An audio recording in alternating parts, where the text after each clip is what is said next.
বন্ধুরা, আবারও একটি নতুন জরিপ নিয়ে আসলাম। সম্প্রতি আন্তর্জাতিক গণমাধ্যম আল জাজিরা আবারও একটি নতুন ভোটের জরিপ করেছে। আর যে জরিপটি করা হয়েছে বিশাল জনগোষ্ঠীর উপর, যেখানে উপস্থিতি ছিল গ্রাম, শহর এবং অনলাইনকে কেন্দ্র করে অনেক বড় একটি জনসংখ্যা। বাংলাদেশের 64 জেলার মানুষের উপর এই জরিপটি চালানো হয়েছিল। আর আল জাজিরা সংবাদ মাধ্যমটি এই জরিপটি করেছে মূলত তাদের অ্যাক্টিভ ভোটের মাধ্যমে।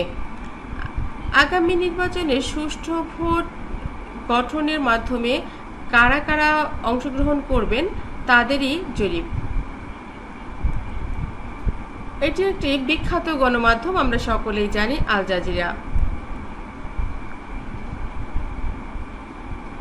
আল জাজিরা, বিবিসি বাংলা কিংবা সিএনএন, এই তিনটি মাধ্যমেরই গ্রহণযোগ্যতা রয়েছে জনগণের মধ্যে। এই জনমত জরিপে কি ঘটলো সেটাই আপনাদেরকে এখন জানাবো। এখানে অংশগ্রহণ করেছিল বাংলাদেশের 30,53,000 ভোটারের মাঝে এবং জরিপটি তাদের মাঝেই চালানো হয়েছিল। 6টি প্রধান রাজনৈতিক দল এখানে অংশগ্রহণ করেছে: বাংলাদেশ জাতীয়তাবাদী দল বিএনপি, বাংলাদেশ আওয়ামী লীগ, বাংলাদেশ জামাতে ইসলামী, ইসলামী আন্দোলন বাংলাদেশ, জাতীয় নাগরিক পার্টি এবং জাতীয় পার্টির নাম ছিল। দর্শক, এখানে আরও অন্যান্য যে সমস্ত দল অংশগ্রহণ করেছিল, তাদের বামপন্থী দল যেগুলো রয়েছে তাদেরও অংশগ্রহণ ছিল।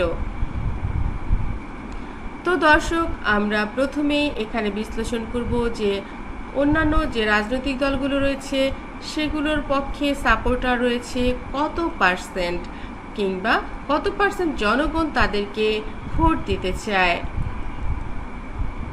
অন্যান্য যে দলগুলো রয়েছে তাদেরকে আসলে কত ভোট দিয়েছে।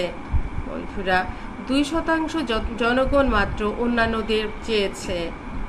63,700 ভোটারের মধ্যে শুধুমাত্র গণ অধিকার পরিষদ, জাতীয় পার্টি, বাংলাদেশের বিভিন্ন বামপন্থী দল, ইসলামী যে দলগুলো রয়েছে সেগুলোর পক্ষে এখানে ভোট দিতে চায় বাংলাদেশের মাত্র 2% জনগণ। তো দর্শক, এ পর্যায়ে আমরা দেখব জাতীয় পার্টি, হুসাইন মোহাম্মদ এরশাদের যে দল রয়েছে তাদেরকে আসলে কত শতাংশ মানুষ পছন্দ করে। 30,53,000 ভোটারের মাঝে জাতীয় পার্টি মাত্র পেয়েছে 5% ভোট। অর্থাৎ কি বলা যেতে পারে এখানে? বন্ধুরা, আসল কথা হচ্ছে 30,53,000-এর মধ্যে শুধুমাত্র 5% ভোট অনেক কম বলাই যায়। এনসিপি, যেটা ছাত্রদের তৈরি করা দল, তারা আসলে কতটুকু গ্রহণযোগ্যতা পেয়েছে সেটা আমরা এখন দেখতে চাই। তো দর্শক, এখানে জাতীয় নাগরিক পার্টি জানিয়েছে 30,53,000 ভোটারের মাঝে 5% জনগণ তাদেরকে ভোট দিয়েছে। অর্থাৎ জাতীয় পার্টি এবং এনসিপি প্রায় কাছাকাছি। এটা অবশ্যই খুবই কম বলা যায়।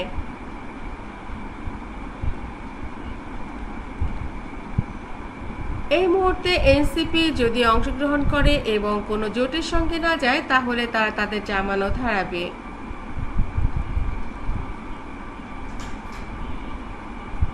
তো বন্ধুরা, এই ছিল আপাতত আমাদের পুরো মূল বিষয়টি। আপনারা আসলে জরিপটি কেমন করে গ্রহণ করলেন সেটা অবশ্যই আমাদেরকে কমেন্ট করে জানাবেন। ধন্যবাদ সবাই।